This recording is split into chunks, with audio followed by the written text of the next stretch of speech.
But I think the main things is at the end of the day, volleyball is volleyball. It's in the same 9x9 court, and the rules are the same. So we.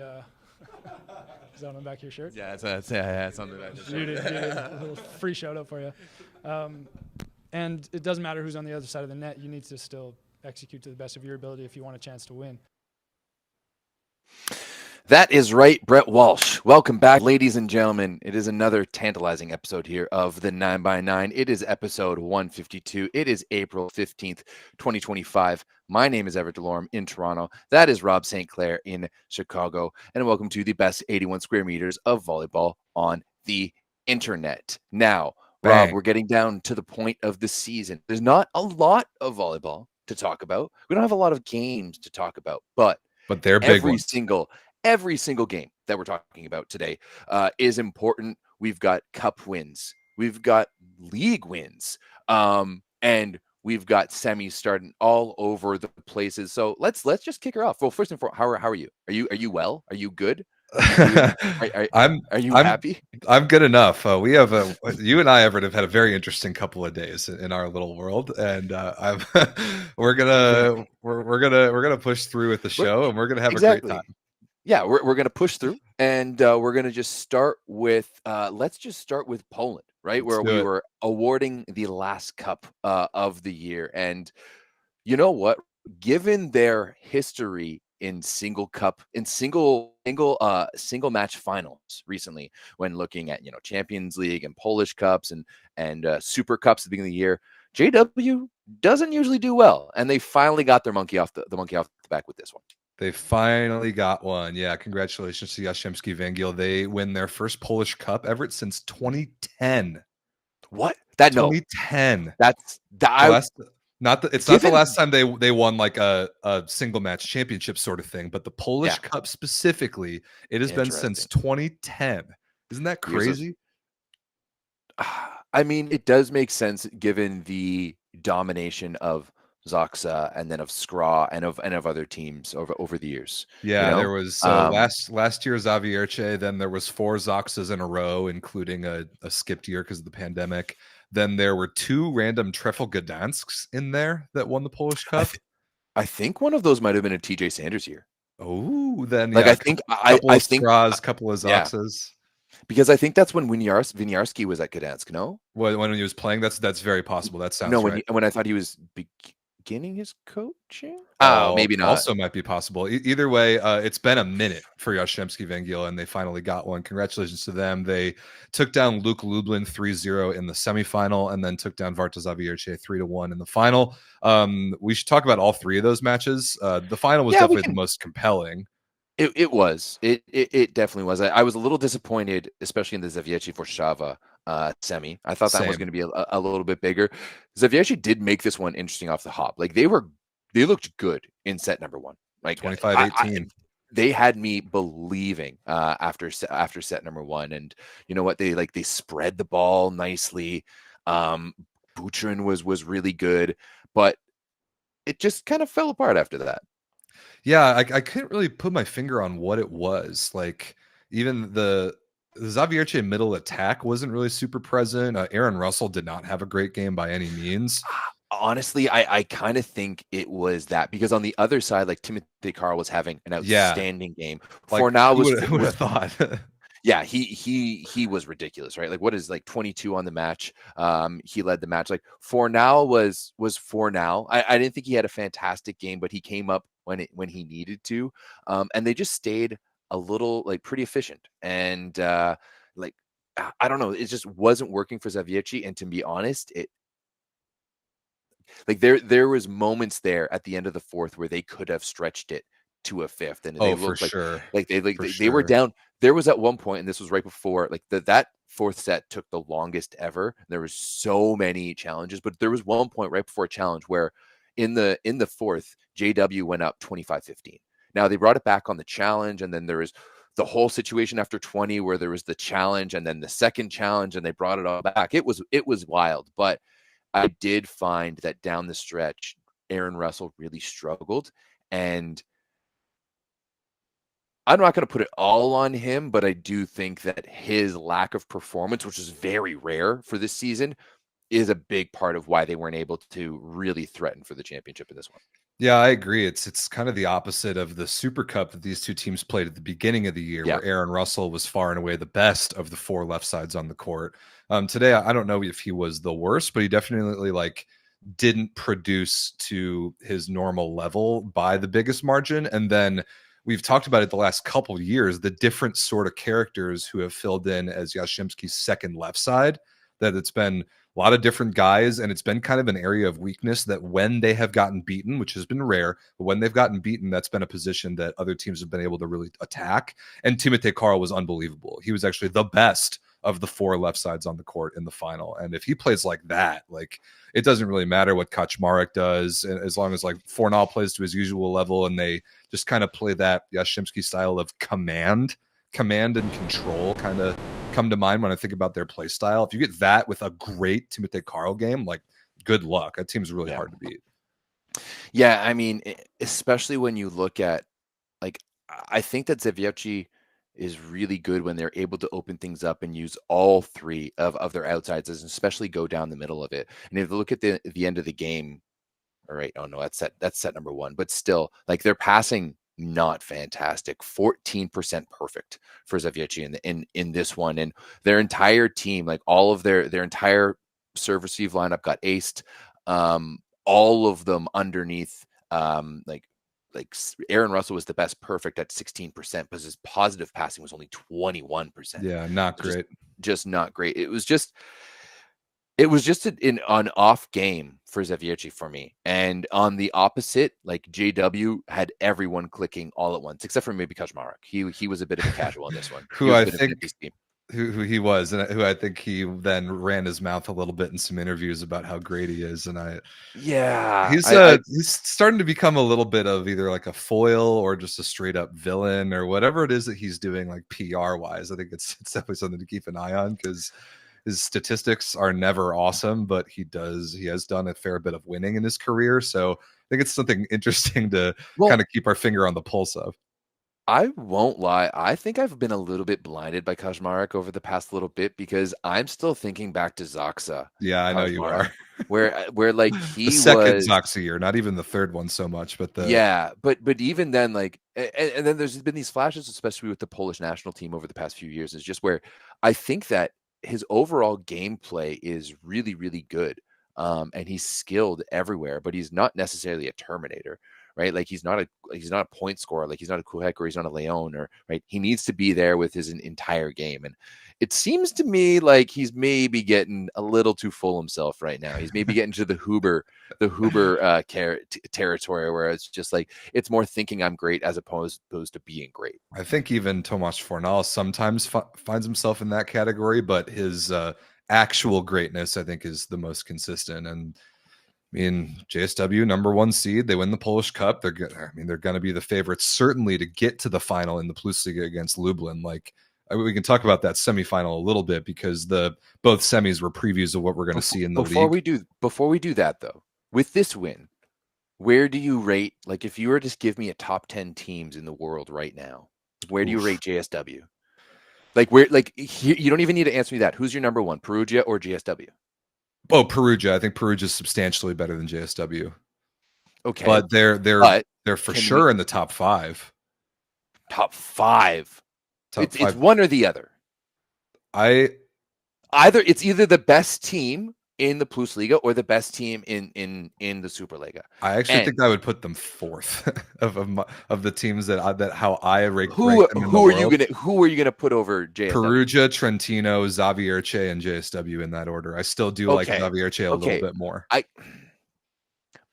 But in terms of like trophies and like what they've accomplished this year. They won the Polish Cup, and they're going into the league semifinals, and they're going into the Champions League semifinals. But they're also going in as #1, right? Oh wait, yeah. Perugia did do that. Yeah, they did that. Perugia got beat in the Italian Cup, but I think Perugia had that like 5-game losing, had like that 5-game losing streak in there too. Yeah, this result helps to convince me that JSW can win the big moments. They're league wins over the past couple of years where they've been the best. We've talked about it a bunch.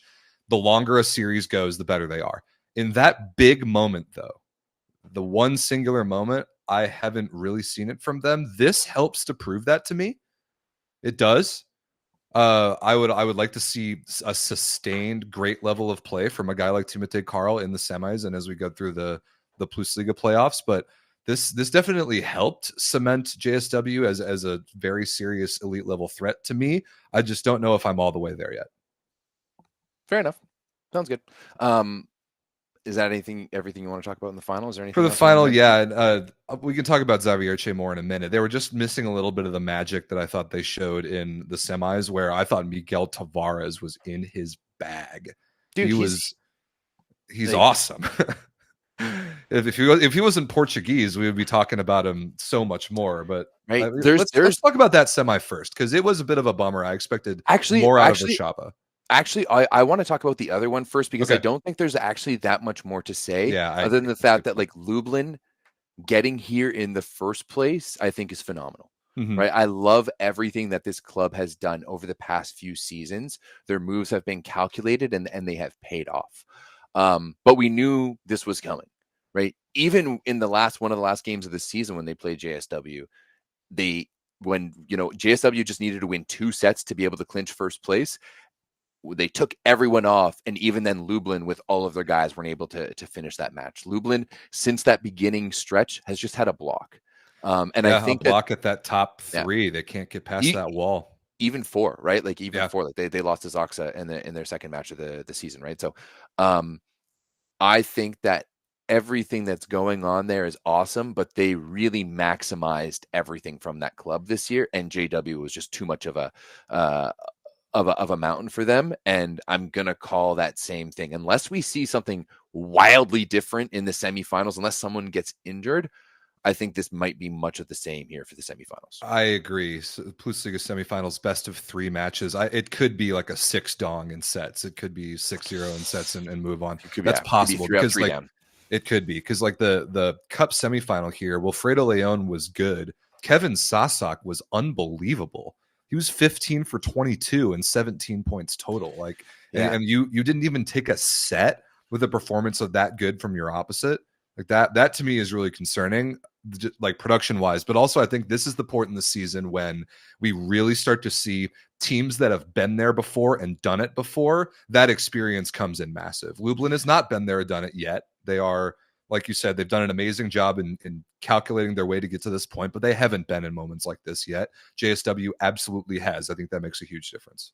Yeah, and the problem is, like, to me, when you're looking at Lublin, you have a massive hole in the P2 position, right? Either you go with Savicki, who can score the ball but can't pass for shit, or on the other side, you're going with Benny Twinstra, who can pass well, but is a negative factor when it comes to attacking. They were both terrible in this game. Savitsky 0% efficiency. Benny Twinstra 1 for 7 with 4 errors. That's it's one of the worst stat lines I've seen all year. Yeah, and I mean, like it's sad too, because if you look at his passing numbers are actually pretty good. Like even especially compared to Savicki, right? But just unable to put the ball, unable to even get the ball over the net. Looks like, really not that good. I do think that some of that lands on the coaching decisions of Lublin, because there was a complete shift to Savicki at the end of the season, and Twinstra got almost no play. He got no court time. And for me, if you're going to want to make a deep playoff run, if you're going to want to make a run into a cup final like they did with the Challenge Cup, you need to use more guys. You need to get guys in and out. And Twinstra, I think these hitting numbers are better if he's seen a little bit more action and seen some court time in and out of this throughout the past few weeks. I think that's totally fair. Counterpoint, though, I think in preparation for the actual playoffs, the decision to bring Twinstra in, I think now made sense, because the stakes were a little bit less and you kind of got to see what he has in case you do need him in the playoffs. And him playing this bad does not bode well for his likelihood to see the court when the playoffs start this weekend. Yeah, we'll see. I guess like something's got to be figured out there, because that's the glaring hole for sure right now for Lublin. So I want to talk about Warszawa a little bit, because this was not a good match. They did get 3 donged. It wasn't like overwhelmingly competitive, and Bowanj was not good. Shalpuk was not good. Weber off the bench was just okay. Tilly struggled. Tilly was not great. I mean, Semeniuk, the big Ukrainian middle, he got benched. Like I think if I had one worry about Warszawa this year, it's, do they have that one elite level star power guy that can take them a little bit over the top of being what they have been all year, which is a very, very good, deep, well-rounded team. That's what they are. They're a very good, deep, well-rounded team. I don't see that guy unless Bowanj turns it on, and he has been bad the last couple matches. I actually have the same feelings, to be perfectly honest. That's what I'm feeling about this team, is that they don't have, and I was really hoping to be Bowanj.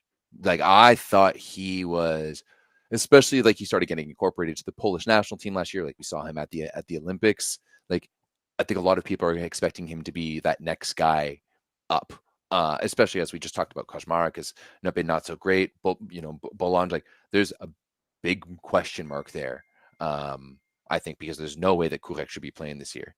No chance. I couldn't believe that he's on the preliminary roster, but yeah, that's wild. But yeah, like I when you look at this Warszawa team, they've really just struggled to get the job done, like when it matters the most. And I almost want to liken to the Toronto Raptors of the pre-2019 championship, where you're really, really good in the regular season and you play the system and you keep things moving.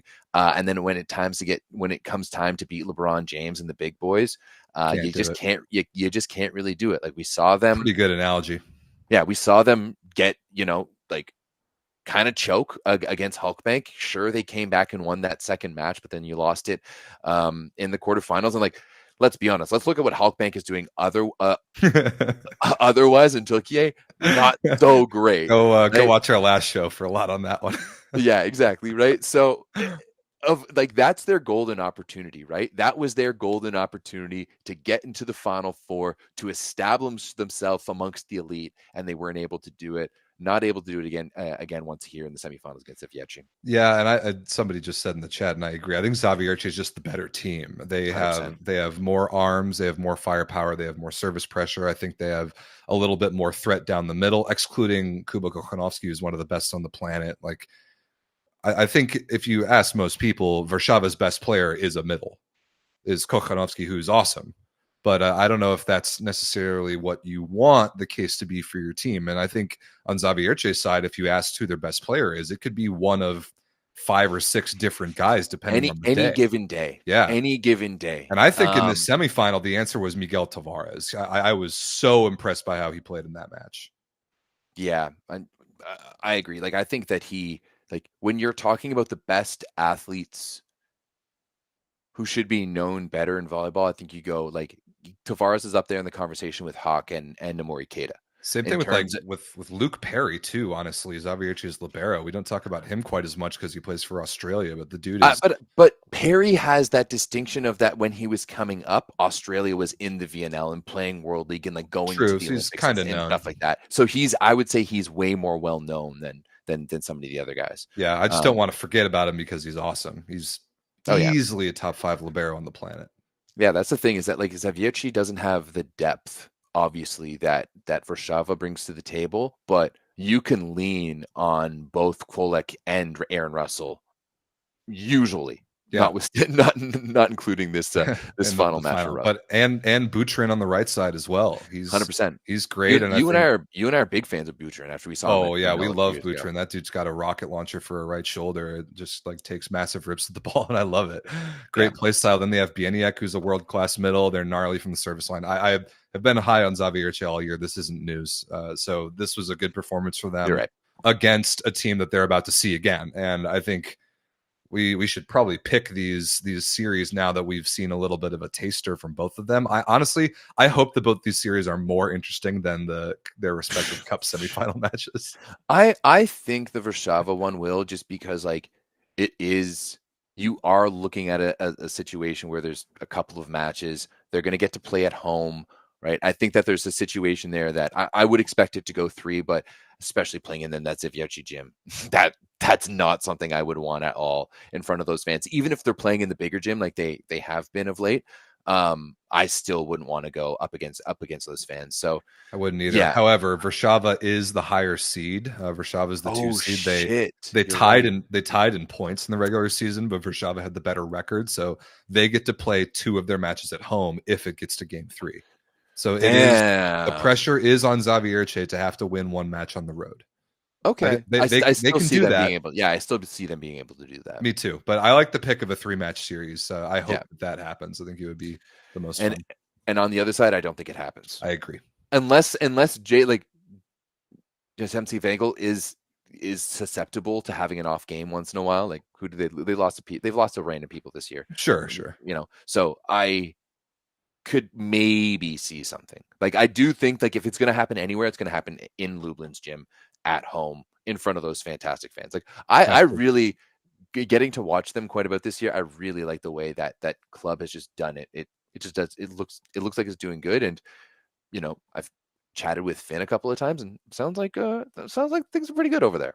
Good for him. Glad he's having a good experience. Yeah, that club seems to have its act in order and have a plan and have a structure, and that's good to see, because not everything and not every club or not everything in volleyball in general is like that. That's a rarity in volleyball. Let's be honest. Volleyball is volleyball. Well said. All right. From one piece of hardware to another. We normally save things in North America for the end of the show, but it is the first league championship in the history of one of our new American women's professional volleyball leagues. Congratulations to League One Austin for winning the inaugural LOVB title last weekend. And most of all, congratulations to Everett Delorme for picking it in the preseason, even though they were the 5 seed going into the finals. I just can you hear me now? Yes. Okay. Yeah, I'm sorry, I lost all my audio there as I banged my my fist in triumph. I will say that I will say 2 things about this. First and foremost, did I have any thought or hope that this would happen? Like, if you brought me back to last week's show, no, right? There was no part of me that last week would have been like, hey, this is what's happening. However, when I watched back that clip and I posted it in the Discord of me making this call, everything that I talked about and why I thought this team was going to be successful came to fruition in this finals run. And in terms of the depth, in terms of how well Madison Skinner played, how fantastic Carly Lloyd was. You saw Anna Hawk be absolutely tremendous. Like, just the way this team played, the way they were blocking. Chiako Bogu, oh my goodness, you are wonderful, right? 16 blocks in a 3-set match in the final for Austin as a team. Completely insane. They were just monstrous. So yeah, I do think like Inoue, unreal. Great. As the libero as well. So yeah, like I everything that I saw, that I thought I saw from them the season, I saw in these 2 games. I can't say that I watched the first quarterfinal. I was drinking with my buddies, but I did watch both the semi and the final quite attentively. And you know what? It was fantastic. It was a fantastic run. You gotta love it. Worst to first, and I'm always right. What can I say? Well, while you enjoy basking in your glory, plug your headset back in, because your mic switched for a second there. Sounded fine though. The final match itself, the 5th seed versus the 6th seed, Austin versus Omaha. That match was not overwhelmingly good. Omaha at that point looked a whole lot like a 6th seed. However, the bracket to get there, man, was insane. Like, this was actually an insane bracket from start to finish. The 2 quarterfinals are both awesome. The 2 semifinals are both awesome. And it kind of it makes me look like an idiot, because I was saying that why would you bother including all 6 teams in the league in the playoffs? Well, I guess this is why, because if you put them in a single elimination situation, it's the 5 and the 6 seed that go all the way. Austin, en route to winning a championship, both their quarterfinal and semifinal wins were both reverse sweeps. And I think they were down 14-11 in the 5th to Salt Lake in the quarterfinal game, came all the way back to win 18-16, beat number 1 Atlanta 16-14 in the 5th, and then won the entire league over Omaha in the finals. Like this was legitimately awesome and like really exciting and compelling and unpredictable. And I agree with you. Your assessment on obviously Maddie Skinner, who won the MVP of the, I'm not sure if it's MVP of the finals or MVP of the entire league for the year. I think it's just the finals tournament. It must be just the finals. Sorry, I'm having audio problems here. We're good. This girl is a monster and the definition of a player that I trust in the clutch. She has now won 4 championships, major championships in the last 5 years. She won 3 NCAA championships for 2 different schools, 1 for Kentucky, 2 for Texas, and now wins the inaugural League One championship as a 5 seed. And like a lot of her teams, like especially that last Texas team that she won with, was not even a 1 seed, wasn't one of the 4 1 seeds in the NCAA. Like she in playoff situations says, give me the goddamn ball and I'm going to carry these teams to championships. And she's now done that over and over and over again this year, playing a different position. Yeah. It's remarkable. We've always known that she can swing on the left and on the right. So like, I'm not as surprised by that. And I know at the beginning of the season, you wanted to see this reverse. You wanted to see Maddie Skinner on the left and you see Logan Eggleston on the right. And Logan Eggleston was amazing in the final, man. Total That's exactly what I was going to get to, is that I think that especially in the semifinal, you just saw early on, you just saw a little bit of that waviness. Atlanta was so confident coming in. And then really in that final, I think that the big difference was the fact that they had Logan Eggleston, who was red hot. And then Carly Lloyd was just running that offense. And to me, like that's the veteran in her. Like, let's not forget that this is a former starting setter for the U.S. national team, right? And even though she's taken a few years off and had some children, like just look at that, like fucking Carrie Walsh Jennings out here having children and coming back and winning championships. Like you love to see it, but it's in those like veteran moments that you can tell that like Carly Lloyd had that supreme confidence to run that offense. And it was a beautiful thing to watch. Yeah, that team really clicked at the right time. They kind of were doing a setter by committee thing for some of the year, but Carly Lloyd locked that position down in the finals. Maddie Skinner was unreal throughout. And then the middle blocker contributions. I mean, Chaka Bogu is world class, but Molly McCage too. Both of them like great attacking efficiency when called upon, and the team blocking is insane. I mean, they really made Omaha look like a 6 seed in that final. They just could not get around the wall that those Austin blockers were putting up in front of them. Yeah, no, it was impressive. McCage bounced a few balls too. Like Molly was so winging, and you love to see it. Overall, I think I enjoyed the final weekend for League One much more than I did like the entire league. Albeit I didn't watch that much of this league this season. Yeah, I think the scheduling locked in really well. The playoff format ended up producing awesome bangers of matches.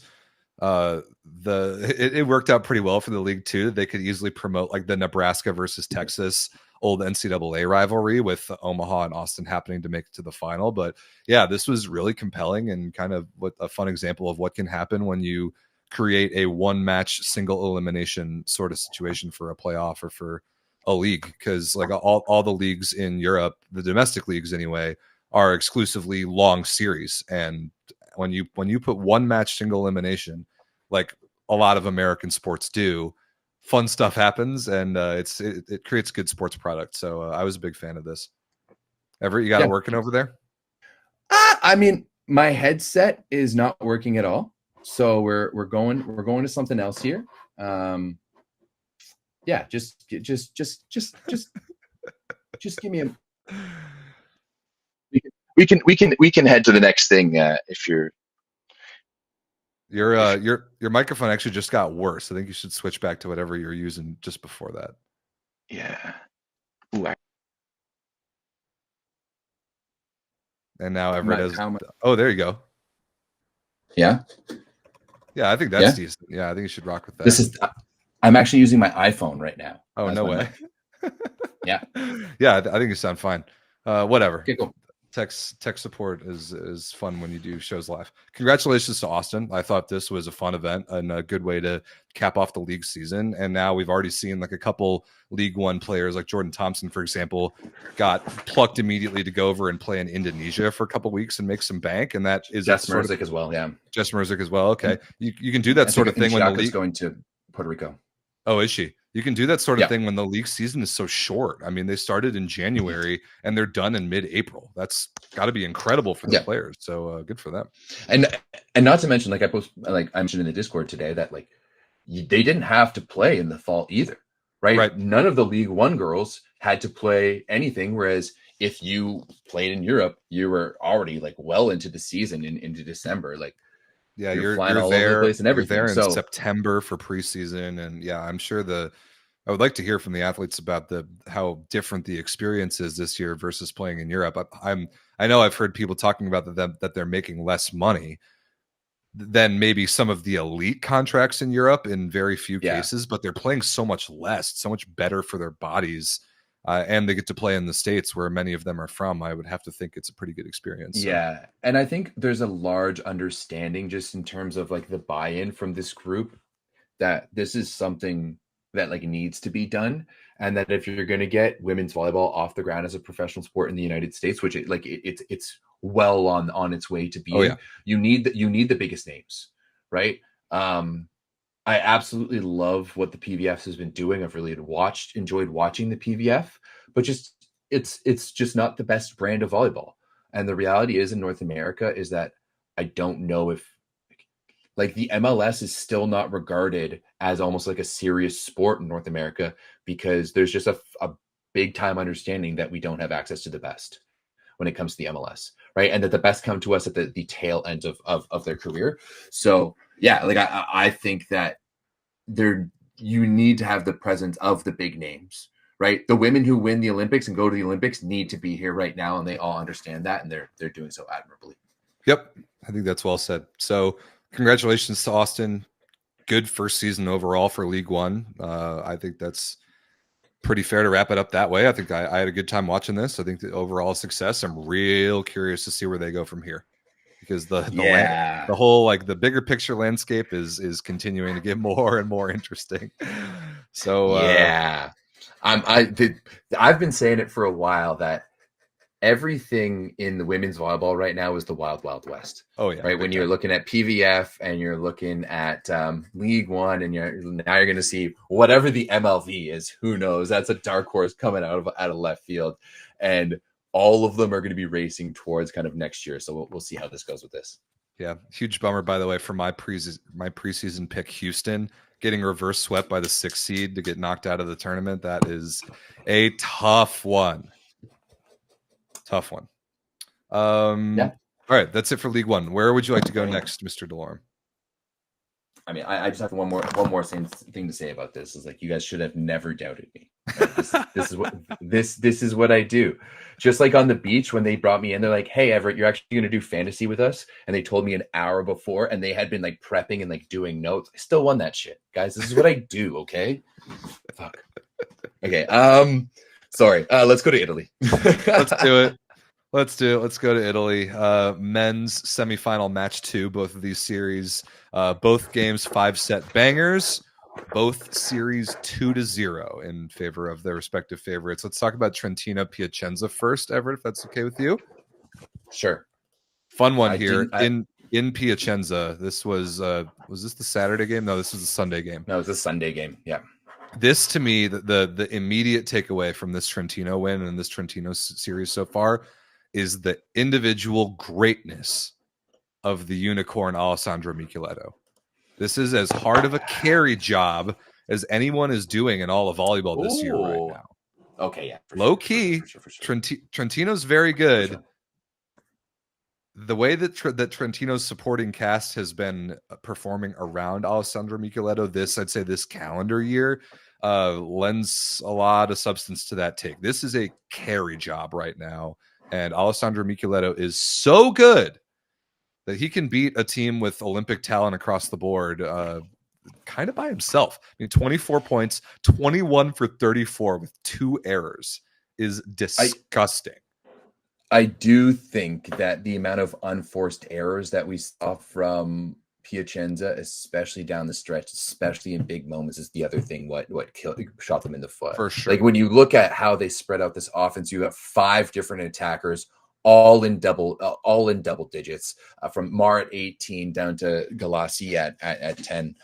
So much good stuff there happening for Piacenza, but it just seemed like on Sunday, I was doing some work, and every time I looked up, that Micheletto was doing just something by his standards ridiculously average, but consistently. And that's the thing with Micheletto too, is that I feel like he's a little hard to play against because he doesn't require the emotion, and he's not going for the big swings. He's not looking for the bounces. He's not trying to play that mano-a-mano game and make it into a dick swinging match. He's just trying to score points in any way that he can. And his bag of tools is so fucking deep. It's crazy. It's crazy. And he does all these things while contacting the ball ridiculously high and being that tall and left-handed and the whole thing. He's awesome. He really is awesome. And Kamil Ryklicki provided a little bit of support, but another bad Daniele Lavia game that Trentino gets away with. Yeah, I just don't understand. Oh, what, did my audio just go really bad? No, I still hear you. Oh, okay. Lavia has been like regressing. Yeah, I really think so. I really think so. When I look at the future of this Italian team, and I may say something a little alarming, that I'm a little less confident in it. I don't know if I see someone who's of elite level international caliber to come in and step in that P2 role. And yeah, I'm not entirely seeing if this Italian team is going to be able to level up in the way that we're all expecting them to.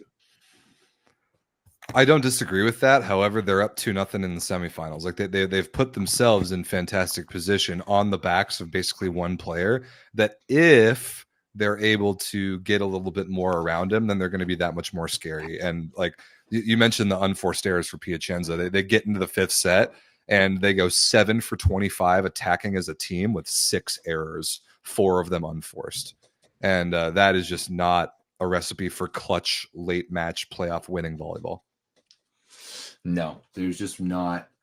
There was something missing from them in the 5th for sure. And that's where I think just the experience of Trentino, they won a Champions League last year. They've won the Scudetto before. Like, this team knows how to win. Like, a lot of these guys have won world championships, right, with this Italian team. So this team knows how to win. And in those 5th sets, they're able to just like squeeze that butthole just a little bit tighter and get the job done.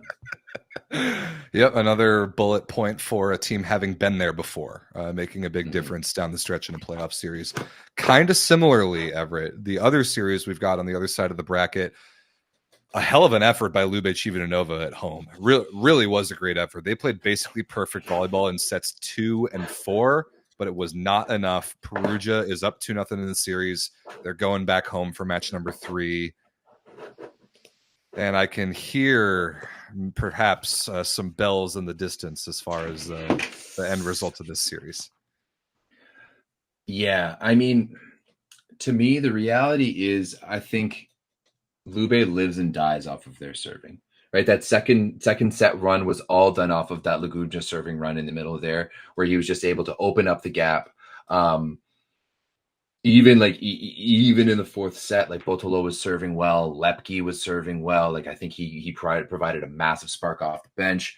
And so this match I watched very casually. And so today I decided to go back and watch it off of Volumetrics. And I went point by point. And I am going to double down on the fact that I think LOVB needs to take Addis Lugumja off the court. And I know, so let me break this down a little bit. I know he, had the team high 17. I know that. There's a few things that made me notice in terms of how Perugia was treating him and respecting him, that like they like Perugia, when he's on the left side of the court, Gianelli fronts like basically the middle. They have no respect for Lugumja on the left side of the court. Only in out of system situations. That's the only time they're going to respect him at all in the blocking. Same thing when he's on the right side. They leave so much line open for him, and that the majority of his shots going like. I saw maybe like 2, maybe 3 line shots in this match that actually scored, and most of the time he's just trying to go high over the top. Now with his physicality, he's able to, but I think that where he hurts them the most is his off ball stuff, mainly his blocking. If you watch his blocking, and like you have our volumetrics login, you can do this. Every first step is always wrong. Right. And especially when that's especially what Perugia is doing is they're just sending those 33s over the top and they're running Plotnitsky fast. The amount of times he jumps literally with his hands up in the middle of both attackers doing absolutely nothing is crazy. Like the amount of times where the ball is set to the outside and he is standing in front of the outside while reaching his hand into the middle, and the blocker, like the attacker, is almost hitting the ball by his head is ridiculous. They call that the gap go in the States, that overload to the front side that's trying to make the right side, the opposing right side blocker make a choice. You can just tell the circuits in his head overloading every single time, and he's never able to make that right choice. That's really interesting. I haven't noticed that about him because his stuff block numbers are decent, but I'm going to have a closer eye on that. When he gets into like and he has terrible footwork. Whereas conversely, on the other side, watching Gianelli and Loz Airblock together is like a fucking ballet. It's beautiful. Oh my god, Gianelli might be the best, and you can tell that there's like a supreme confidence between the two. Gianelli might be the best block setter in the world. Like I'm not kidding. His ability to place himself kind of perfectly with his feet and then just go up and press, his blocking is absolutely outstanding. So I think in this one, you really see a situation where LOVB is sticking around by making like some supremely athletic plays. And I'm not getting wrong, right. They've got a pretty good game plan, but especially too, like they're just leaving, like they try so much bunch blocking and they're just leaving Bentara open on the right side. And he's just having a field day because they're prioritizing Plotnitsky on that pipe so much. And Gianelli is just all over it. So you're really seeing like, the only reason that LOVB is able to survive is because they are serving so strong, not only the aces, but whenever they get them off the net, that's when LOVB starts getting the advantage, because Nikolov is so automatic and knows how to just score points. Bonifonte like is the new Porro. Like Porro has kind of fallen off a little bit. Bonifonte, he rips aces, he plays defense, he makes great decisions. He's fantastic. So you've got in my eyes, you've got Bonifonte, Nikolov, and you've got Cheniniese. In transition situations, all of those guys can get it done, and especially in transition, like if you're running it fast with Lugumja, that's where he scores his points, because the second blocker isn't fast enough to get there, so he can go hard cross court over. Which is his most disgusting shot. He opens up the shoulder and good night. 100%. Like this is why he serves 1-to-1, right? He's a crossbody swinger. And in those breakdown, like out of system situations, he's athletic enough to kind of get there. But I fully go back to the stuff, like after watching this, they relied too much on Lugumja. And if they brought Lepke in on the right side, didn't make him serve receive, I know. I think it would open things up. And like, hey, it's the last game of your series. Why not? You just threw the entire kitchen. You just threw the entire kitchen sink at Perugia in this one at home, and it wasn't able to work. The only thing that kind of worked was bringing in Lepke. I think you need to make the switch. I think that's a really interesting assessment. I want to go back and look at some more of the technical volleyball things that you're talking about. But like the last thing you want to do is be a player that does the exact same thing over and over again. And I do kind of think that's what Lugumja does. He is big and physical, unfortunately, and he can bang high hands and score a lot of points that way in and out of system. And go OT. Right. There's not many blockers. Yeah. His ability to hit high shoulder, come down over top, and go hard cross is maybe some of the best in the world. But then if you have those terrible blocking habits, like Simone Gianelli knows exactly what's going on the other side of the net, and he's going to eat you for breakfast when he's got the ball in his hands. And like I have a couple Perugia takes because that was a really good summary of Lube. Some people are saying in the chat, why did it take Perugia 5 sets to beat Lube without Balasso? Couple reasons. First of all, Lube in the second set hit 13 for 18 with no errors as a team. You do not beat a team in any set when they hit 72%. Okay. They were cooking in this second. Like they had that momentum massive. Nope. Yeah, they had that momentum massive. There's nothing you can do to beat a team that hits 72% in a set. Then in the fourth set, Lube hit 13 for 19 with 6 stuff blocks. So, and that was when they made that lineup change. They brought in Lepke and Gargiulio in the middle to change some things up after going down 2-1. Perugia didn't get a whole lot of offense out of the outside hitter position, but like you said, Wasim Bentara on the right side, that opening that Lube continuously left him, either seams or down the line, he completely feasted. 20 for 31 with a block and 2 aces. The other thing is obviously serving. 14 aces as a team for Perugia to 20 service errors is out of this world good. 7 for, I think we would have to say, the best server on earth right now, Ole Plotnitsky, who wasn't that great on offense, but it doesn't matter. He had 2 aces in the 2, maybe 3 aces in the 5th set alone. Dude, and this one total X factor game changer. This would have been done earlier too, but he had an ace in the 4th that ended up being a foot fault, and he uncorked that one too. So like this one could have been done earlier. I fully believe that if Plotnitsky was playing a little better, but also like we have to give credit to Lube that this is still a world-class squad with like elite level talent who are going to fight. Like I don't think that they're quite there, but like you have guys that can make plays. But I just really think that what I was watching it when I was consistently seeing the odd man out was Lagumdzija. You took out Nikolov because he was an issue in serve receive. Bring in like you're losing more points in these moments with Lagumdzija where he can't play defense and can't block properly than you are with Nikolov on serve receive, and Nikolov's way more dynamic offensively. Like you can't have a situation where you're needing to bring Nikolov off. So that's what I'm saying. Take off Lagumdzija, especially with this Perugia team where it's just hard, heavy spincers. Go to a 4-man serve receive. Just get the ball up and then just go play volleyball after that. I agree with you. I think that's the move, especially now you're down 2-0 in the series. You go on the road, nothing to lose. I think if there's one more thing to throw into the mix, that's the thing. 2 more things on the Perugia side. First of all, I don't know why Yuki Ishikawa is in this graphic because he barely played. He scored 2 points, so I don't really get that one.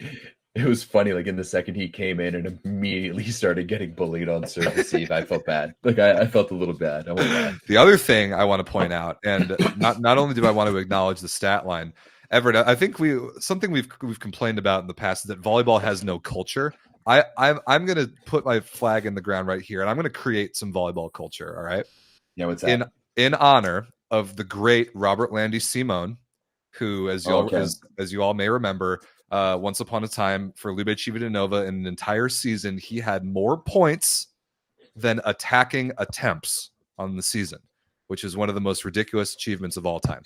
I declare the new definition of a Robert Landy Simone stat line.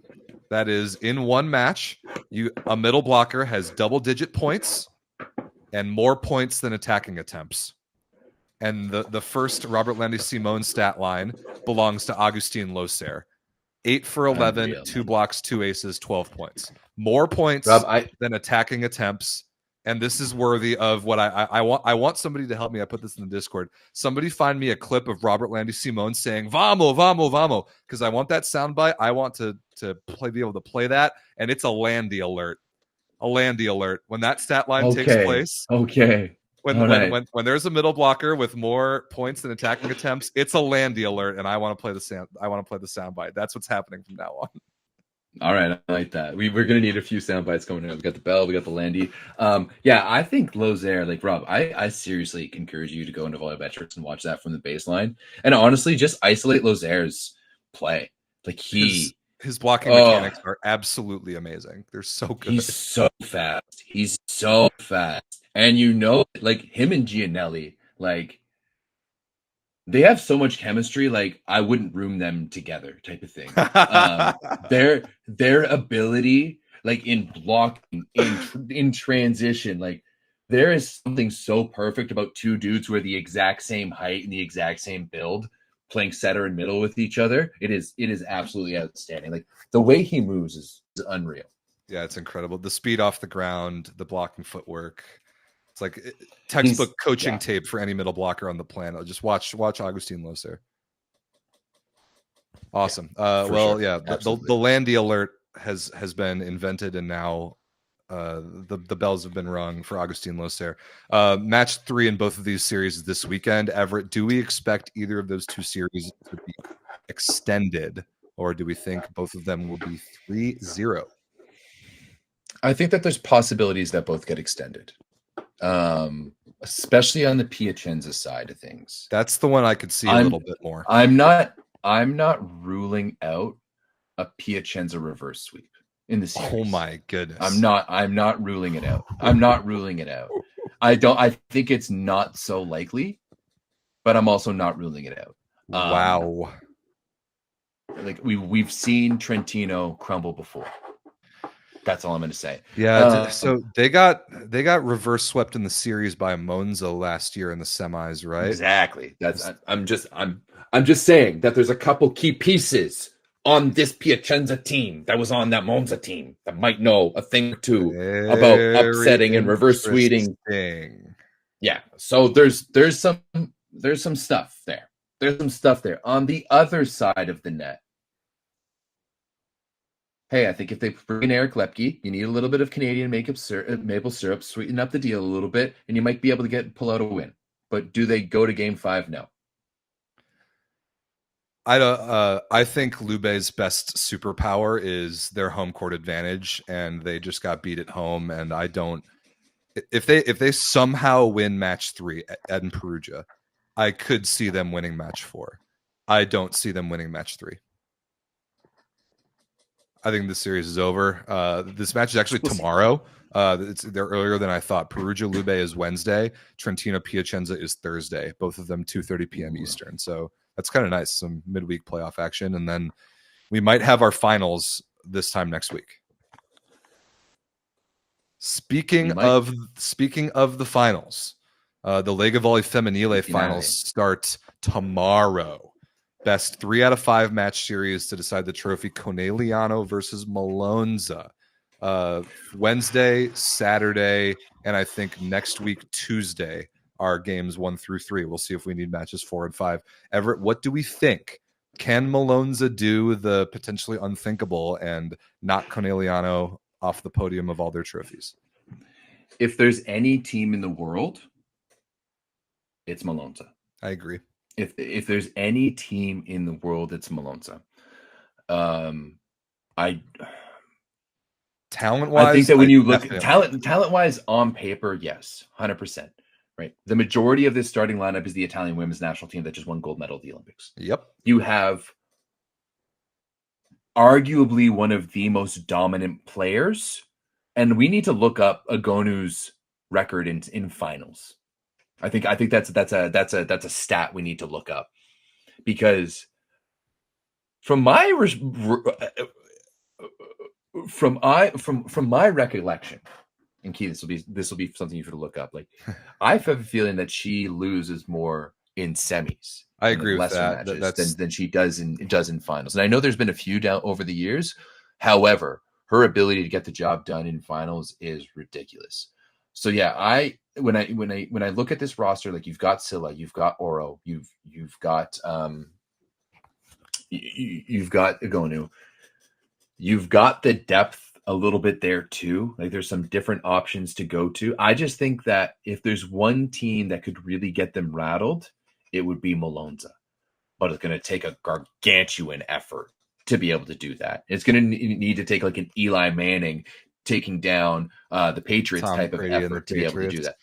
Yeah. So I agree. The talent is there. Milonza's talent is tremendous, and Paola Egonu is a player that nobody ever can count out, especially when a trophy is on the line. However, The last time Milonza beat Conegliano in a match was 2023. It was in the Lega Volley Femminile final 2 full years ago, when Milonza actually went up 2-1 in that series, and Conegliano came back and won the series in 5 and won the title. That's the last time that club has beaten Conegliano at all in any situation. And I think there's a part of this that is not the talent on paper. It's part of it that's very mental.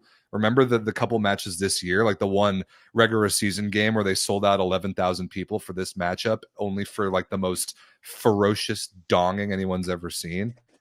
Not even competitive. Yeah. Milonza didn't even get to 20. I think there has to somehow in this series, Milonza has to find belief that they can beat this Conegliano team. Novara was able to find that for a split second in the semifinals.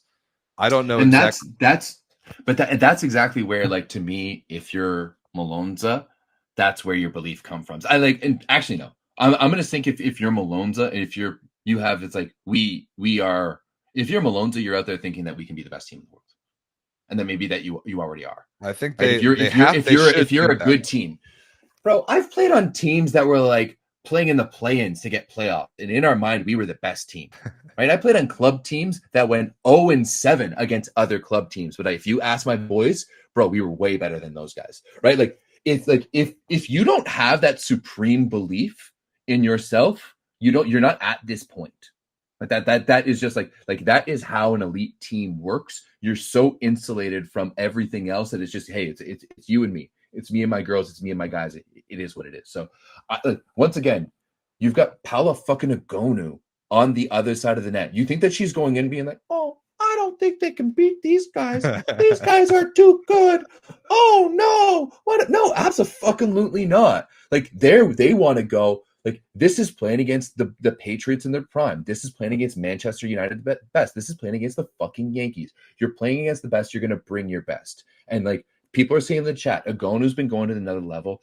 Denesi and Kurtajic can play with Farr and Kirikella. I agree with that. And Kirikella. The big thing to me is, how do you handle that left side? How do you handle arguably the best left side duo in club volleyball ever, in terms of Gabi Guimarães and Zhu Ting? They are so efficient. They're able to score at will. And then we're not even talking about Isabel Hawk, right? So we are going to need to see something supreme from Paula Agonu, not just physically, but also mentally. But I think it can happen. And if it's anyone, it's her. It's possible, and if it is anyone, it is her. I definitely agree with that. Paula Agonu is so singularly awesome that I will absolutely never doubt her ability to win a match or a series. However, Conegliano's program, franchise, team, coaching staff, front office, the entire thing is built to such a level that they are so much better of a club, of a program that exists than everybody else in all of volleyball, and everybody knows it, especially Milonza. I think that's going to be a huge mental barrier here.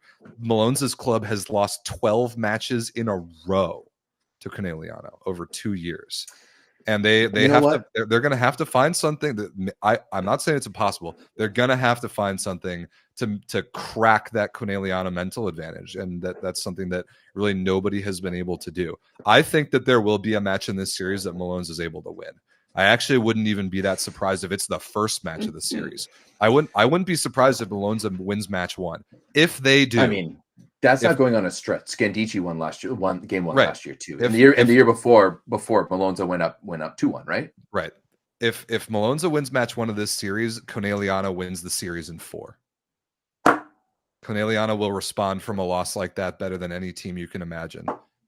And that's the thing I was saying about Novara last week, is that the hard part about beating Conegliano, especially in a best of 5 match series, is sustaining it, is finding a way to beat them in a set, then finding a way to beat them in 3 sets, then finding a way to beat them in 3 matches. Like, to sustain that level of excellent volleyball is so hard against a team that's this good.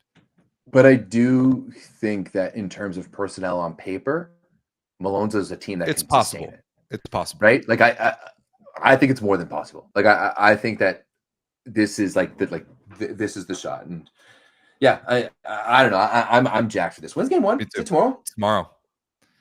It is tomorrow. Yeah, I'm very much looking forward to this series. We just hear that our friend of the show, Key Michael, is going to be on the call, so I'm very much excited for that. 2:30 p.m. Eastern Wednesday. Beautiful. So yeah, very much looking forward to that. Before we move on to some other playoff drama, it's time for Daddy.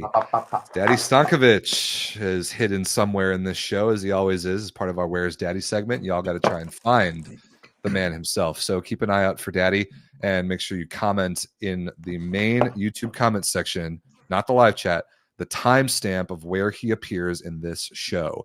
You got to look carefully, and when you do that, you might get a shout out the following week. This is one of my favorite ones, not necessarily the Photoshop job that I did, but the comment that we got. So I just hid Daddy Stankovic in this random like block of dark yellow whatever behind the League One bracket from last week. I just decided that was a good space to put his face, and we know that Daddy looks good in yellow. Someone commented, her name's Anna Fergie. She says, to be completely honest, I took a screenshot of the stream to share the bracket with my friends. Noticed my phone identified a third face in the photo. Isn't that awesome? So she found Daddy actually by total accident. That's so great. I also love knowing that women watch our show. That is nice. Yeah. It was like there was someone who was like found out to be a woman in the Discord, and it was like, guys, like chill out. Like, yeah, they're allowed volleyball too. There's Anna in the chat right there. Yeah, you did win. Congratulations, you found Daddy. Congrats, even though if it was on accident. Everett, not to put you to shame, but it was kind of a tough move by me to put Daddy that close to your face. Just real difficult to compete with. I mean, I think it shows just how much I stand up. Like, look at that right now. Chiseled jaw, nice hair. We're fucking good to go, boys.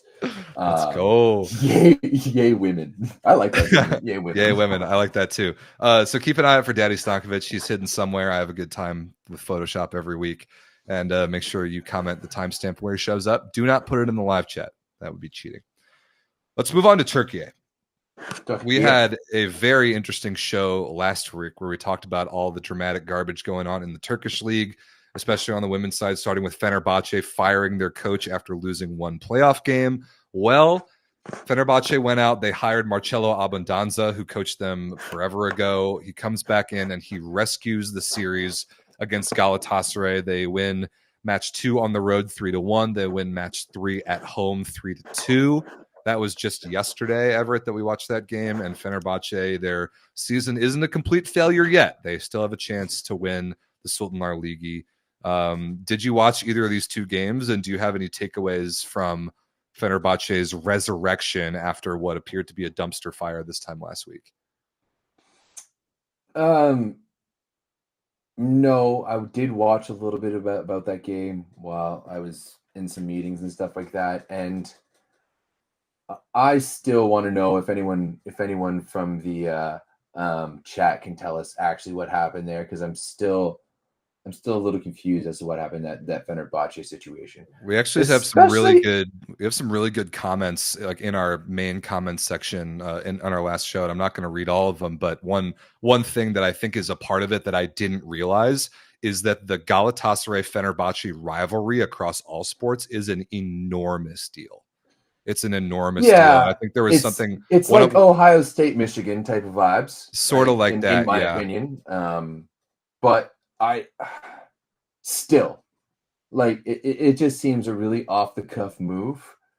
And I truly think that Abundanza is very much like a step down from Fenoglio too. Like as someone who's like talked to the man before, is because when he used to coach Team Canada, he's a fiery one. Like he knows how to win. But like, you know, he's definitely no Santarelli, that's for sure. No. So yeah, maybe Fenoglio was just taking too soft an approach, and they need someone to fire up the girls over there, because you know what, it does look like maybe those Fenerbahçe girls have not been pulling their weight necessarily, just like resting on their laurels a little bit. I don't know. I'm not one to say here. I just read Turkey a lot. Yeah, we've got the Turkish channels in our Discord are extremely active. To me, I don't think there's that much to really take away about this comeback. Fenerbahçe is a better team than Galatasaray. Yes. Their weapons are arguably the best in all of volleyball. They should be able to dominate physically. And like I actually give Galatasaray a huge amount of credit. They hung in this series with inferior talent and actually had a chance to win that match in the fifth, although they really lost the momentum on the road at the early part of that fifth set yesterday, and they just couldn't recapture it. I do give them a lot of credit, but kind of what I said last week when Fenerbahçe fired Fenolio is sometimes the best coaching job that you can do is to stay the hell out of the way. And with a team like this, like I have a lot more trust in Ada Erdem's leadership than I do in Marcelo Abundanza coming in with like 5 matches left in the season to do a great coaching job and get this team mentally ready to play in the playoffs, for example. Guess we'll see. I mean, they went out and got Abundanza. We'll see how it goes. You know what else is interesting, Everett? And thanks to the Turkish fans in the Discord for pointing this out. This was the first tiebreak set that in match number 3 of the series was the first tiebreak set that Fenerbahçe won all season.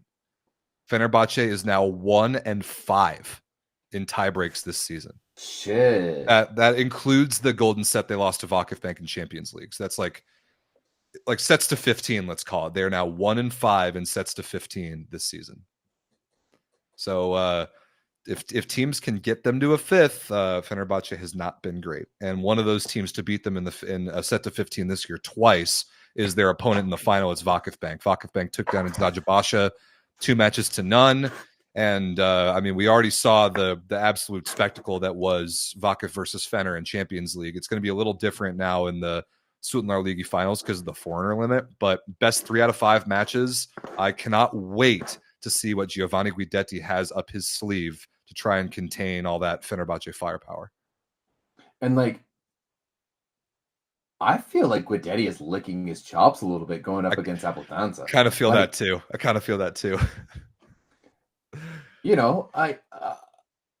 Abundanza, from my experience, and maybe this is just with the Canadian women because, this was before a time where we were any good, really likes execution. And he really focuses on execution.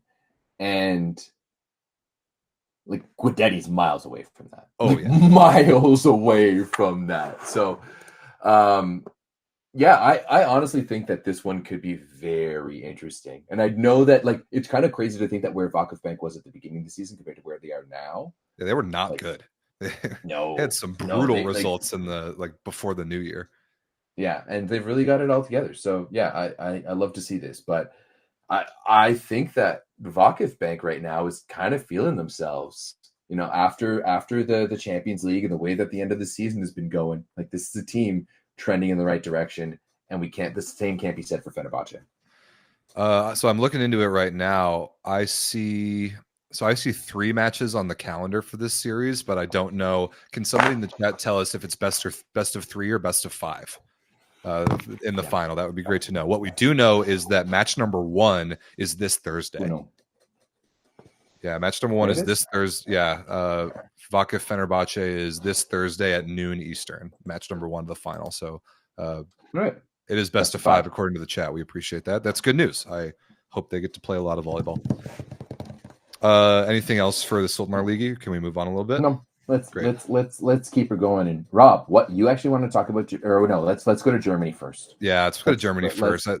Let's go to Germany first. Which one do you want to talk about? Real quick, Berlin.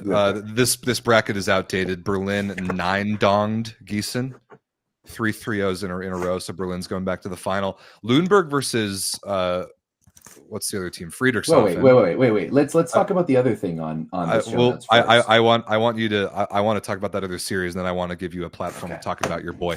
Lüneburg versus Friedrichshafen has been pretty sick. Lüneburg's up 2-1. Friedrichshafen won the first match in 5, 15-13. Lüneburg won the second match in 5, 19-17. And then Lüneburg won the third at home in a sweep. So that series has produced some bangers. I think that Spontent is doing these live on Twitch for free. So go check that out. you actually have been able to, and like Spontent, beach bounce house, whatever you want to call them, does some of the best broadcasts too. Great job over there. Match number 4 in that series is tomorrow, Wednesday, 2 p.m. Eastern. So I really like. That's honestly a good one to watch. For sure. I definitely agree. What I want to give you a chance to talk about, Everett, is now that Gießen's season is over, they finished tied for 3rd, is I think the news is now official that your former club teammate, Jori Mantha, is calling it a career.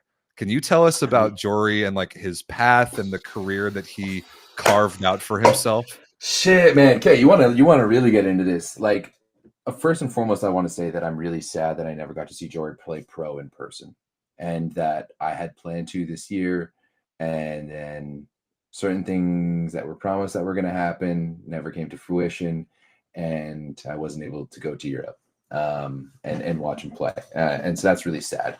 I will say this: my first ever club volleyball tryout. I saw my first ever international match live the night before, and some woman, as I was going around, I was looking at the shoes, was just like, "Do you know what club volleyball is? Like, you should come to our tryouts tomorrow. You're tall." Like, and I showed up, and there's 10 dudes who tried out for 12 spots. That when we went out to my tryout, this was for a 15U team. I started at 15U, and there was the 15s, the 16s, and the 17s they're playing, and I didn't know what was what. And like literally like the 17s group had won a national championship before. So there was a massive difference in the skill at where I was at compared to like where some of these guys. And now essentially like the first bit, we're all together in like the same gym. We're all doing drills, and like, being an athlete, I've been in trials before. I can immediately identify who the best players are. And Jori right away stands out as one of the best athletes. So call me surprised when they break us up into our actual age groups and Jori comes to hang out with us. He's always just been like the most gifted natural athlete. And now fast forward to our 18U year when we had played on some high performance team, won a Ontario Summer Games together. AKA he won it. I was on the bench. Come to our 18U year, and he's one of the best players in Canada. He was an all-star the year before and had won an 18U national championship and was an all-star as an underager. And I still don't know to this day if I've ever played with someone who's just so naturally talented as Jori Mantha in general, right? He is also the best COD player I have ever seen. Call of Duty player? Yeah. What? And actually, like 360 no scopes all day. Like we used to play like 3v1 versus him on Rust, and he wouldn't die. Like I'm not fucking kidding you. Like he could be a Call of Duty a streamer. Literally, I will go to my dying bed saying this. In my 18U year, we had 3 guys who had won a national championship before. We were second in the province in Ontario. We had, we were like everyone knew us when we walked into the gym, and we went 1 and 2 on the first day of nationals and got relegated to tier 3 because fucking Jori Mantha didn't sleep at all before nationals because he stayed up all night playing COD, and then on the flight edited a bunch of his COD clips. But and I got to like watch him at McMaster and everything that he's done at McMaster. And I think what I'm most proud of Jori is the fact that he was able to be serious enough to be a professional volleyball player for this long, because there was never the doubt in my mind that he had the physical and the technique, just the talent, the raw talent to play professional volleyball. But like, this is a guy that, I'm on the bench, H&U, like working out in the gym, trying to get strong. And he's like coming up to me with his brand new MacBook and like typing in like, "Everett, you are gay," into the MacBook for it to like literally, as I'm like trying to, bench press and stuff like that and do stuff, and I apologize if this was a different time. 2009, 2010 was a different time. I apologize. Don't say that word anymore. But yeah, he played all over the place, from Cyprus, Slovenia, finished it off in Germany. And I'm just really thankful that I got to play with him, and that he was able to have the experience that he did as a pro. And I can't wait to party with him when he's back. Well said. I've always loved watching Jori, a dude that size, being able to play both outside hitter and opposite at the elite level in Germany, and really make such an established career for himself is super commendable. And then, like you said, there's a learning curve on how you have to just behave to be a pro that he clearly mastered. And every time, like, I think Gießen played, I can't remember what it was, either Champions, I think it was Champions League. They might have been in Monza's pool. He commanded every timeout that they called in a way that was so passionately Canadian that I just loved so much. I loved listening to him in those huddles. And I just really always liked watching the guy. And I think European volleyball, like, if you know that you're going to miss him. Yeah, for sure. I will say though that like Europe's loss might be North America's gain, because like Jori will play grass tournaments. Jori will play like men's league. Like Jori's gonna play that shit for sure, and I can't wait to see it. So I might be working on some stuff into terms of getting some grass volleyball up and running here in Toronto. So grass volleyball is the best. We need to. I'm message out to all the VLA teams on this side of the border, North America. Pick up Jori Mantha this summer or next year. Yeah, that's not a good. I would not. I'm gonna say no Canadian should do that right now. Just coming across the border. I don't want you guys. Yeah, I don't want you guys to end up in El Salvador. Yeah, that's a pretty fair point. All right. Especially also, yeah. I mean, yeah. Shifting gears significantly. The Japanese SV League regular season is done. We haven't covered this quite as much, other than a couple major storylines, just because there's so many games. The 44 match, so many games. It's 44 match regular season is completely ridiculous. It's absurd. Nuts. But that season is finally over, and it's time for the playoffs. Congratulations to Osaka Blue Dion. That's like Miguel Lopez, Thomas Jeschke, Yuji Nishida, Masato Kai, Iro. Iro setting them. Yeah, so they got the 1 seed. Iro's actually well. He's been playing well. I know he was a bit of a meme in our Discord for a while, but dude, that first summer he was on the Japanese national team, he was brutal to watch. He couldn't set. He was, but he's really figured it out. I mean, that Osaka team, I wouldn't blink to put them in the top 10, one of the top 10 teams in the world. I don't think that's that crazy at all. And who I would put there pretty darn close to him is the 2 seed, the Suntory Sunbirds. That's like Ron Takahashi, Dmitry Mazursky. And I think Schlifka is taking up space there somewhere. I don't know how much he's playing. Yeah, on the bench. But the second to last series of the year, Suntory actually beat Osaka twice. 3-2 and 3-0. You do have to also recognize that Jeschke was getting back and has been injured for a little bit, and this was his first match back. He did some good things, but it wasn't. He was all right, but it's going to need to get back into it. So yeah, we'll see how that goes. I mean, to be honest, when you look at the top 4 teams, I think any one of those teams can get the job done. Especially when you're looking at Stings. JTech Stings just got Kento Miyaura back, so that's going to move missing back him to the for left so long. side. For a few weeks now. For about a month or so. But like JTech was the best team in the league, throughout the year. So I think that honestly, those top 4 teams is almost a bit of a toss up. I do think that Osaka has the most complete team, but we've seen them lose to JTech. We've seen them lose to all of these teams. To be completely honest, so I don't really know, and I think Wolf Dogs too. Nimir had a record bracelet. He broke every record. Record ever. I want to talk about Nimir in a minute. Like Nagoya's like 1 game behind Suntory for the 2 seed. Like that team is really good. Tine Earnout is there as well. So the playoff situation, the top 6 here made the playoffs. So the Hiroshima Thunders made it. The Sakai Blazers lost a million matches in a row down the stretch to miss the playoffs. So the top 2 get buys. And then Wolf Dogs play Thunders 3 versus 6, and then JTech plays the Tokyo Great Bears 4 versus 5 in like the quarterfinal round. So that's the deal there. Nimir, Sakai, dude. Ooh, yeah. I mean, that was unreal. So just one thing on Sakai. Sakai, it really hurts because that's like Sho and it's Polonsky. Yeah. Both.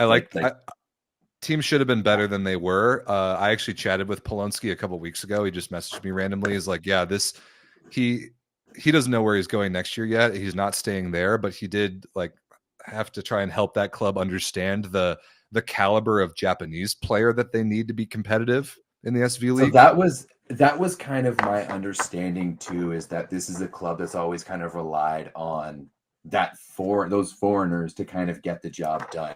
And I think that one thing that we can definitively say about the Japanese league over the past, just Japanese volleyball in general on the men's side, is that the level of the average player has increased tremendously. For sure. Like it is up there. And then the style of the game that we play today is no longer just about a big dudes banging balls. Little dudes can bang balls too, but they can also wipe balls and swap balls too.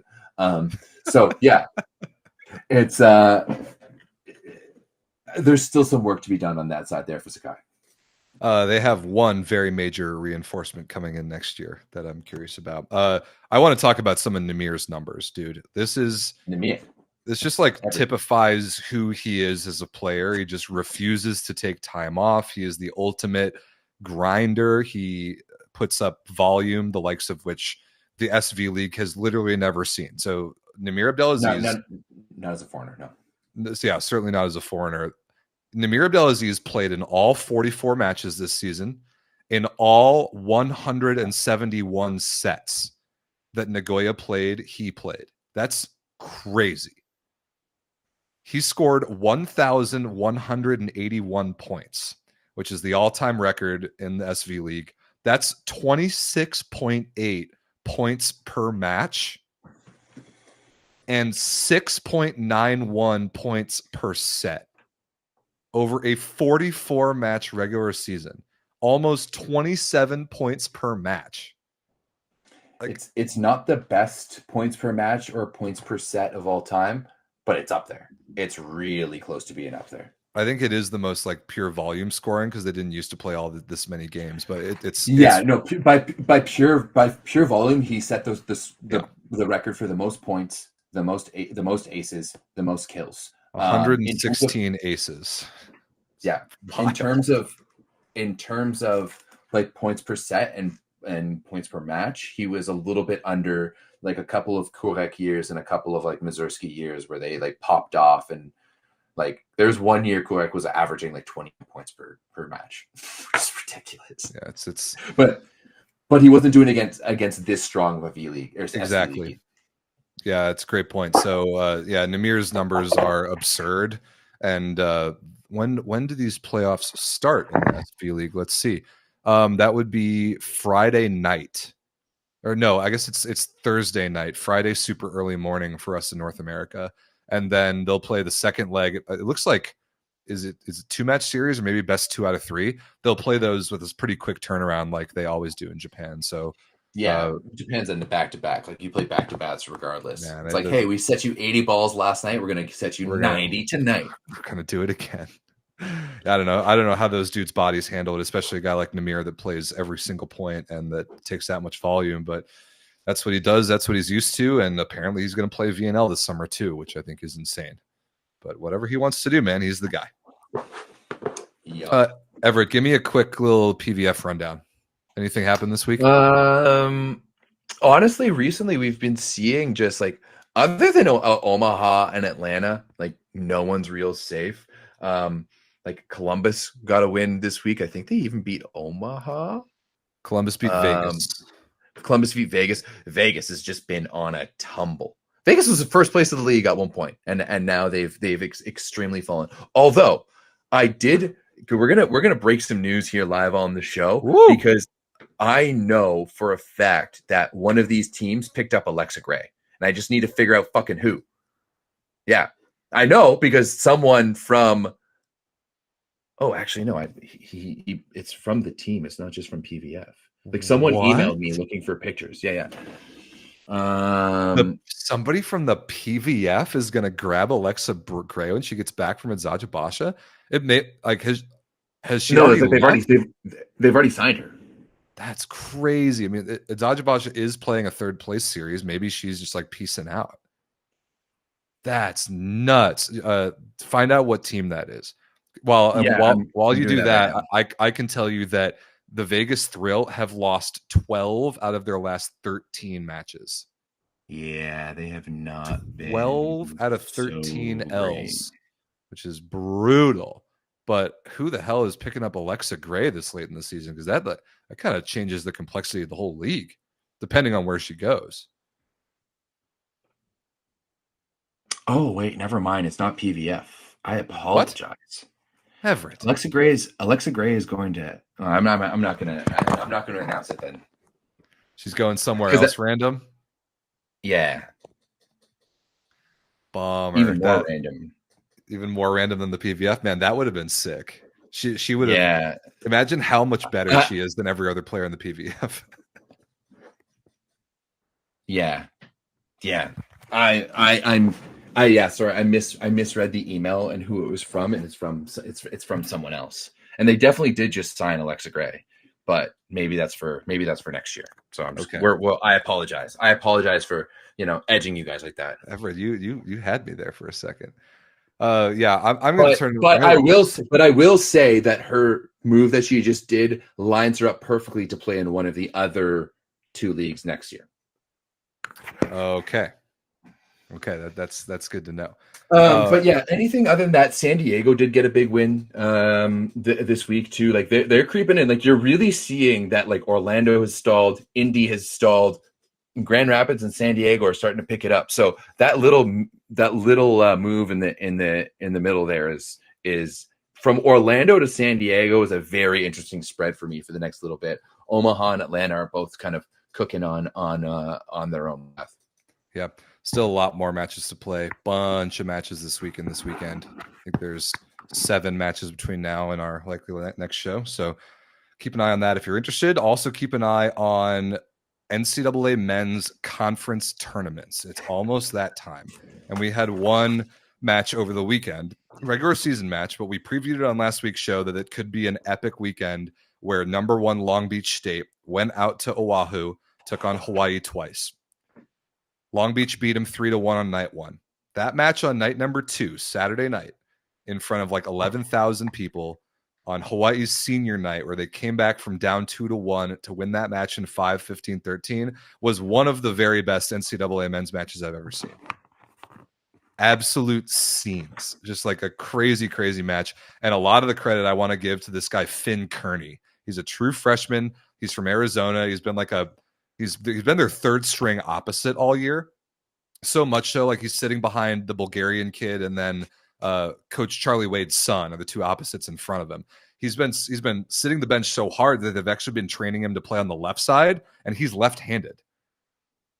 He played both positions in this match and switched back and forth position to position twice and still balled out, put up good numbers and good efficiency, and beat the number 1 team in the country 15-13 at home. And the crowd was on another level. Just incredible. If you can go back and find the footage, you really should watch it. It was amazing. And those teams were talking trash. They were talking trash. There were cards handed out. Moni Nikolov got a couple. Darius McRaven, the Long Beach middle, got a card or 2. Like they were chippy, and I love to see it. I didn't watch these matches. Let me just put that caveat out there first and foremost. Okay, there was a lot of volleyball watched this week, and this was not one of the things that I watched while still keeping up with my regular extracurricular consumption schedule too. I saw some influencers today and this week on TikTok saying that Hawaii should be number 1 on the AVCA coaches poll this week. That's completely insane. That's completely I insane. disagree with that completely. Yeah, that's absurd. I think that whenever Hawaii wins at home, it needs to be taken into account as like a point, like 3/4 of a win, because there's a few factors to go into a Hawaii home wins. How sunburnt was Long Beach looking? Never mind. Like I know they come from sun, so maybe not. They're not looking that so sunburnt. What did they do that day? Did they go on an excursion? Did they go and check things out? How jet lagged were they? Also, you're adding the added bonus of a seniors night in front of the best, hands down, the best crowd in NCAA men's volleyball who actually cares about their players. A sold out, like that is just a recipe for an upset. So I'm putting a massive fucking asterisk on that one, and I want to see them play in a neutral site. I agree. Hawaii just went to the mainland last week and got swept by Cal State Northridge. They benefit massively from playing at home. That is not debatable at all. They do not deserve to be number one in the country. They got beat 3-1 by Long Beach the night before, but this match was awesome. It was awesome. Finn Kearney's numbers, he had 17 kills, 35 attempts, 5 errors. He had 343 efficiency, playing 2 different positions. I think he started at opposite. He switched to left side, then he switched back to opposite for the 5th. It was nuts. I was very impressed. Fun match to watch. Crowd was sick, but again, I have my doubts about Hawaii until they can win games not in the stand. I just think that it's really hard to be a number 1 team in the way that Long Beach is, especially because usually when we see number 1 teams who are like undefeated for big long times, it's programs who have been together and they've built that up, and that cohort knows each other and they know how to work with each other and they know how to compete with each other. UCLA the last couple of years, good example. Yeah, Long Beach isn't that, right? Like you're bringing together a lot of talent. You've got a lot of pieces who have been there for a while, but like Moni's a true freshman, and he's the best. Like you're gonna have a little bit of that volatility when you have that out there. I will say though, I don't know how Hawaii keeps doing this. They're hosting the conference tournament on Oahu. I don't know how they keep getting away with this. They go back to the mainland this weekend to play Santa Barbara twice, and then the entire Big West comes to them. Big West Conference tournament is in Hawaii.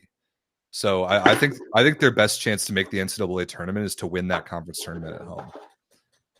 They get bounced early. Like let's say they lose in the semifinals to like a UC Irvine, for example. If you don't make the finals, you're probably not making. You're probably out the tournament. Yeah, you're probably right. Just out. Because we've talked about that reality. Because like, what's the other? Is it still the MPSF? Yeah. So this is the Big West. The other good league is the MPSF, which has UCLA, USC, Grand Canyon, Stanford, like teams like that. Stanford just beat USC twice over the weekend, by the way, but UCLA was missing half the lineup. USC or UCLA? Sorry, USC was missing half the lineup. Okay, I'm still not high on USC. I love like you've got some gangbusters, like show-stopping guys who can make some nice swings. I just don't see them in the longevity of transiting winning meaningful games. Just like they have to be healthy, thing number 1, otherwise they have no chance. So we'll see how that goes for them. But a lot of the conference tournaments start this week. The Big West is a week later. Like the MIVA tournament is this week. I think the EIVA tournament, all the other leagues that have auto bids, I think their conference tournaments are this week. So we're going to know a decent bit of the bracket, or at least the teams playing in the bracket by next week. But still, like the teams that have a chance, going to be those 4 West Coast teams that make it in some group and some order. We don't know yet. Is there anyone to watch on the East Coast? Like, is there not at all Loyola or Lewis or Penn State? Penn State is legitimately bad. This is the worst Penn State team I've ever seen. The entire EIVA conference is a dumpster fire, and all the other teams in that league need to understand that if they want to go to the national championship tournament, this is the year to beat Penn State because of how bad they are. But whoever wins the EIVA will get dusted at nationals. That's not a question. The MIVA is good. Loyola and McKendree tied for the regular season title. I think Loyola got the 1 seed by a fraction, but Ohio State is good. Ball State is good. Lewis is good. Lindenwood is competitive. Like that tournament 1 through 8 is always one of the most chaotic conference tournaments of the year. Like last year, Ohio State won it, and I think they were at most the 3 seed. So the MIVA is really compelling, and I got a bunch of beers with a bunch of Loyola alumni on Friday night. We had a good time, so maybe they're my team. I also really like Parker Van Buren, their opposite. I think he's got international potential. Where's he? I've seen him before. Tall blonde kid. He's from Wisconsin. Yeah. He played USA with the B team last year up in Canada, I'm pretty sure. Okay, yeah. That must be what I'm thinking about. Yeah, he's great kid too. Cool.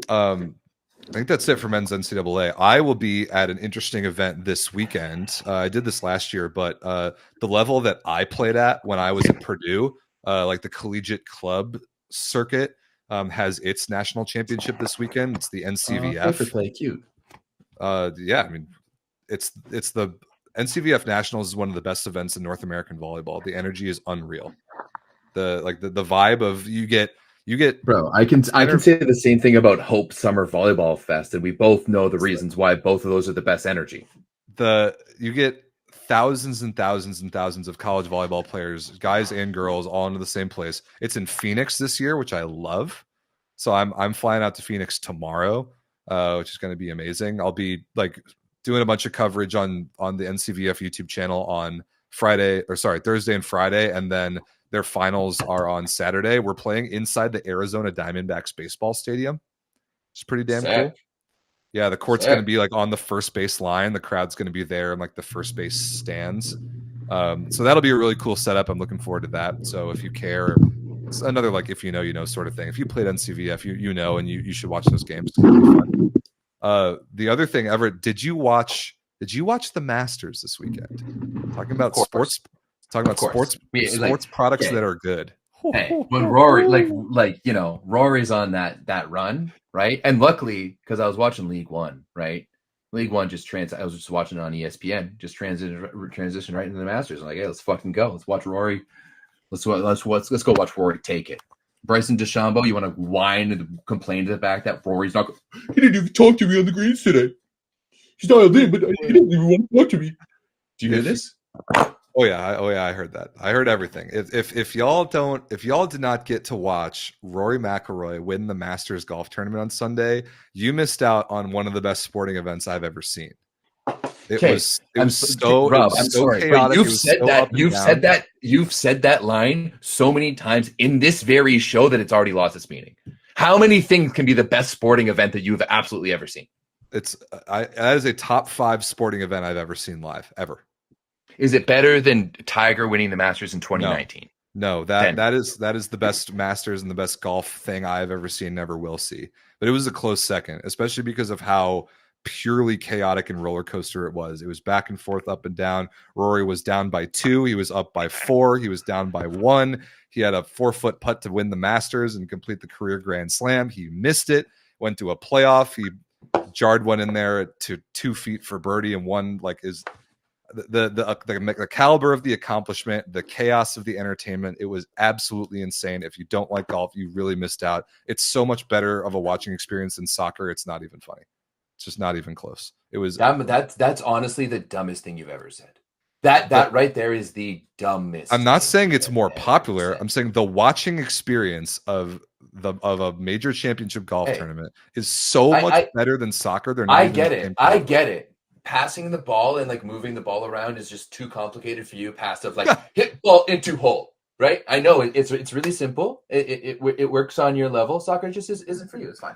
It's fine. The entire rest of the world loves it. The entire rest of the world loves it. The entire rest of the world is stupid and brainwashed, and they don't know what they're watching. The on-field product is ass. That's a bad time. That's a bad time for you to say that, given the current political climate. Oh yeah, you're right. Go ahead, make it political. It's exactly where I was going with that. Soccer sucks, and you all need to deal with it. It's the truth. If you didn't watch the Masters, go watch the highlights. That's it. We're not talking about volleyball anymore.